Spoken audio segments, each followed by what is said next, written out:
नमस्कार, मैं रुचि देव। चलिए सीखते हैं आज की इस कहानी से। एक आदमी भयानक समुद्र दुर्घटना से बच निकला और तैरते तैरते एक आइसोलेटेड लैंड में पहुंचा। वहां पहुंच करके वो ईश्वर से शिकायत करने लगा और कहने लगा कि मुझे इस आइसोलेटेड लैंड में ही भेजना था, तो तूने मुझे बचाया ही क्यों। खैर, जीवन जीने के लिए उसे संघर्ष करना पड़ रहा था और जैसे तैसे उसने एक घास की झोपड़ी भी बना ली और वो रोज ईश्वर से यही प्रार्थना करता था कि हे ईश्वर, मुझे इस आइसोलेटेड लैंड से बचा ले, मुझे मेरे परिवार से मिला दे। और भोजन की तलाश में वो उसे रोज जंगल भी जाना पड़ता था। तो एक दिन जब वो वहां से वापस लौट रहा था तो वो देखता है कि उसकी झोपड़ी में आग लग गई और उसमें से फिर धीरे धीरे उसमें से धुआं निकलने लगा।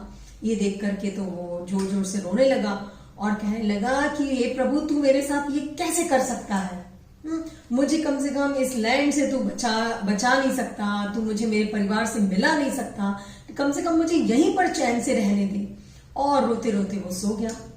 सुबह उसकी नींद खुली जहाज की आवाज से। वो जहाज उसे बचाने के लिए आया था। उसने उस जहाज के नाविक से पूछा कि तुम्हें कैसे पता चला कि मैं यहाँ पर हूं। तो उस नाविक ने कहा कि मैं यहाँ से निकल रहा था और तभी मैंने तुम्हारे धुएं का सिग्नल देखा और मैं समझ गया कि यहाँ पे कोई आदमी यहाँ पे फंसा हुआ है और इसीलिए मैं तुम्हें बचाने आया हूँ। तो दोस्तों, हमारे जीवन में ईश्वर हर पल हम सब के लिए काम कर रहा है, लेकिन जब भी कोई परेशानी आती है तो हम निराश हो जाते हैं और ईश्वर को भला बुरा कहना शुरू कर देते हैं।